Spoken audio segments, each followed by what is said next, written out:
Takulandirani pano pa Samavita YouTube channel ndipo munkhani zathu za mtsiku la lero muli ndine Mike Thompson. Ndipo nkhani yathu yoyamba mtsiku la lero ndiyakuti bungwe la Malawi Electoral Commission MEC lati pakuyenereka pachitikenso zisankho zachibwereza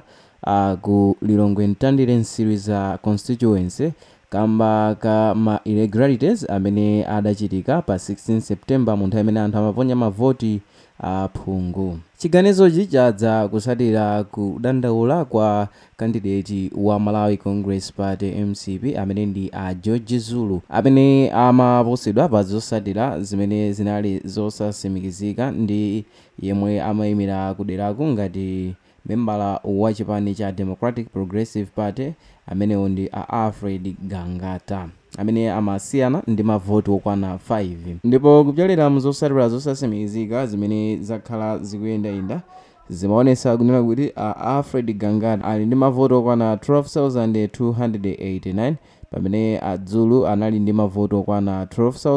12,284 amene amawasiyanisa ndi mavoti okwana 5 okha basi. Koma Zulu anapita kukamang'ala pa nkhani iyi kunena kuti panali zinthu zina zimene sizinayendesedwe bwino kamba kunena kuti pali nambala ina ya anthu amene sidawerengedwe. Ndipo iwo mawu adafotokoza kunena kuti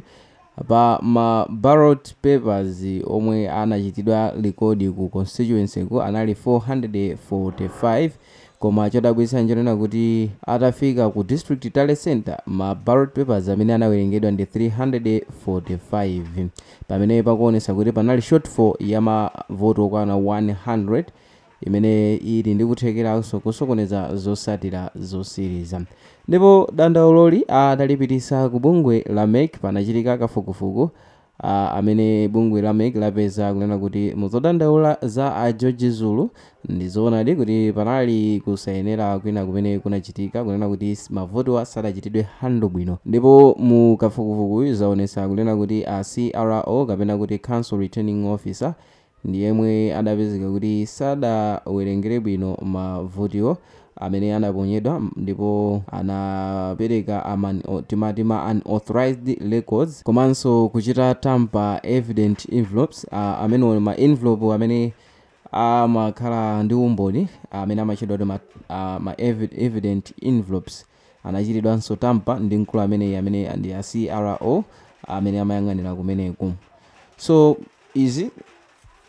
bungwe la MEC adafufuza apezadi kuti panali zolakwika zingapo zimene zinachitika pakawerengedwe kamavoti amenewa. Ndipo malo mwake kalata imene apereka bungwe la MEC imene ikuonesa kuti idalembedwa pa 27 imene imapita kwa Zulu yomwe adalemba ndi Annabel Ntalemanja idasimikizira kuti zomwe afotokoza Zulu malingananso ndi kafukufuku wawo apeza kuti panali zolakwika zina. Ndipo adafotokoza kuti malingana ndi zolakwika zimene zapezeka mavoti amene adaponyedwa pa 16 September kotero ndipo m'malo mwake sadachite verify ma results amavoti amenewa kamba kuti ali ndi zolakwika zingapo m'malo mwake iwo apanga chisankho chonena kuti mavoti aponyedwenso. Ndipo kupyolera mukalata imene anayankha Justice Ntalemanja kalata iyi yakomera komanso kuyikira kumbuyo CRO amene akutchulidwa kuti ndi amene alasogolera kuti pachitike zosayenera kamba kunena kuti